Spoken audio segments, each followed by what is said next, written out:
اعوذ باللہ من الشیطان الرجیم، بسم اللہ الرحمن الرحیم۔ پروگرام ہمارا دین اسلام کے ساتھ میں ہوں قاری حافظ محمد عارف جرمنی سے۔ نحمدہ ونصلی ونسلم علی رسولہ الکریم، اما بعد فاعوذ باللہ من الشیطان الرجیم، بسم اللہ الرحمن الرحیم۔ عن ابی ہریرہ رضی اللہ عنہ ان رسول اللہ صلی اللہ علیہ وسلم کان یقول الصلوات الخمس والجمعۃ الی الجمعۃ ورمضان الی رمضان مکفرات ما بینہن اذ اجتنب الکبائر۔ حضرت ابو ہریرہ رضی اللہ عنہ سے روایت ہے کہ رسول اللہ صلی اللہ علیہ وسلم نے ارشاد فرمایا، پانچوں نمازیں جمعہ نماز کی نماز پچھلے جمعے تک اور رمضان کے روزے پچھلے رمضان تک درمیانی اوقات کے تمام گناہوں کے لیے کفارہ ہیں، جب کہ ان اعمال کو کرنے والا کبیرہ گناہوں سے بچے۔ عن ابی ہریرہ رضی اللہ عنہ قال قال رسول اللہ صلی اللہ علیہ وسلم من حافظ علی هؤلاء الصلوات المکتوبات لم یکتب من الغافلین۔ حضرت ابو ہریرہ رضی اللہ عنہ سے روایت ہے کہ رسول اللہ صلی اللہ علیہ وسلم نے ارشاد فرمایا، جو شخص ان 5 فرض نمازوں کو پابندی سے پڑھتا ہے تو وہ اللہ تبارک و تعالیٰ کی عبادت سے غافل رہنے والوں میں شمار نہیں ہوتا۔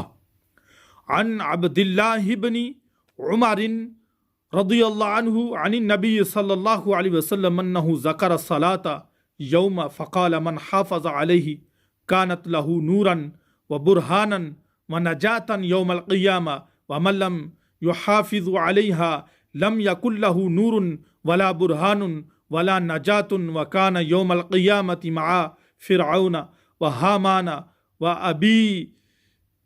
وأبي حلف۔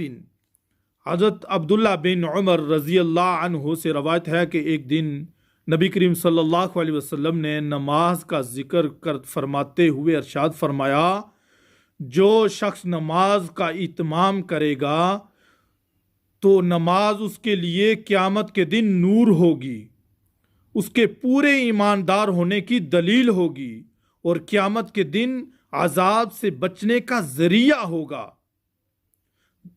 جو شخص نماز کا اہتمام نہیں کرتا اس کے لیے قیامت کے دن نہ نور ہوگا، نہ اس کے پورے ایماندار ہونے کی کوئی دلیل ہوگی، نہ عذاب سے بچنے کا کوئی ذریعہ ہوگا، اور وہ قیامت کے دن فرعون امان ابی بن خلف کے ساتھ ہوگا۔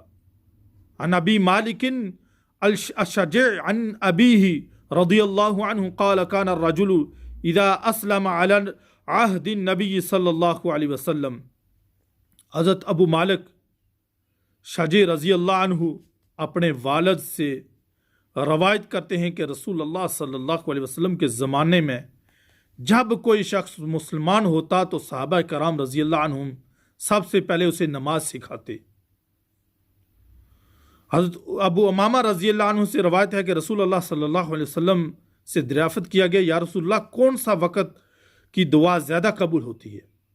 ارشاد فرمایا، رات کے آخری حصہ میں اور فرض نمازوں کے بعد۔ اللہ تبارک و تعالیٰ سے دعا ہے مجھے اور آپ سب کو 5 نمازیں باجماعت ادا کرنے کی توفیق عطا فرمائے اور ہمارے پچھلے سارے گناہ معاف فرمائے۔ وما علینا الا البلاغ المبین۔